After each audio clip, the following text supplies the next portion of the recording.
Employees provident ফান্ডে যাদের account রয়েছে তাদের জন্য একটা বিরাট খবর। 2025-26 অর্থ বছরে কত সুদ পাওয়া যাবে তা নিয়ে এখন আলোচনা তুঙ্গে। তবে সূত্র বলছে এই বছর 8.25% বাড়িয়ে সরকার 8.75% সুদ দিতে পারে। আর যদি এই খবর সত্যি হয় তাহলে 8 কোটি বেসরকারি কর্মী উপকৃত হবেন। সরকারের এই সিদ্ধান্ত কার্যকর হলে এটা বেসরকারি কর্মীদের জন্য হবে একটা দারুণ সিদ্ধান্ত। এর আগে অর্থাৎ 2024-25 অর্থ বছরে সরকার 8.25% সুদ দিয়েছিল, যা ইতিমধ্যে পেয়ে গিয়েছেন গ্রাহকরা। তবে চলতি অর্থ বছরে 8.75% সুদ দিতে পারে সরকার, মনে করা হচ্ছে এমনটাই। এখনও এ বিষয়ে কিছু জানা না গেলেও জানুয়ারিতে এই বিষয়ে ঘোষণা হওয়ার সম্ভাবনা প্রবল। যদি আপনার প্রভিডেন্ট ফান্ড অ্যাকাউন্টে 5 লক্ষ টাকা থাকে তাহলে আপনি সুদ হিসেবে পাবেন প্রায় 42,000 টাকা।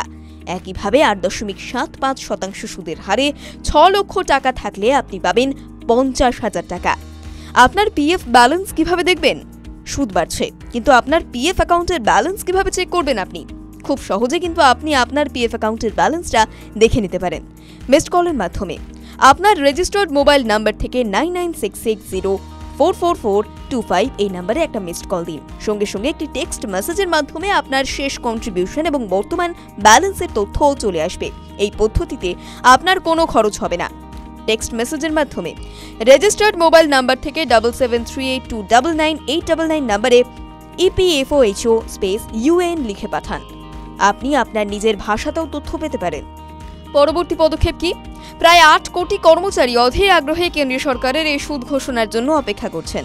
একবার সেন্ট্রাল বোর্ড অফ ট্রাস্টিজ এবং অর্থ মন্ত্রকের অনুমোদন এলেই ইপিএফও দ্রুত অ্যাকাউন্টগুলিতে সুদের টাকা জমা করার প্রক্রিয়া শুরু করবে। এটি হবে বেতনভোগ কর্মীদের জন্য অবসরকালীন সঞ্চয়ে একটা বড় স্বস্তি এবং নিশ্চয়তা। TV9 Bangla digital.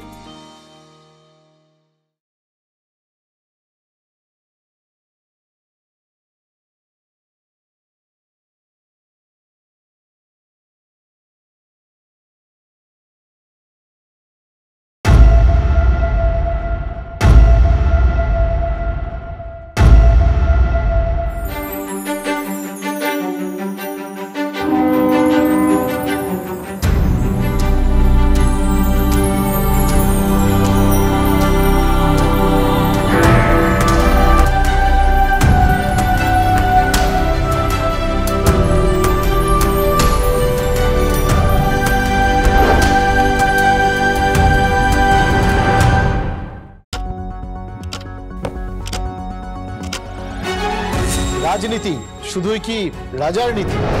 রাজা উজিরের চোখে নয়, আপনার আমার চোখে সমাজের ছবি। কঠিন কথা সহজভাবে না বললেই নয়। প্রতিদিন রাত 9টায় TV9 বাংলায়। TV9 বাংলা না দেখলেই নয়।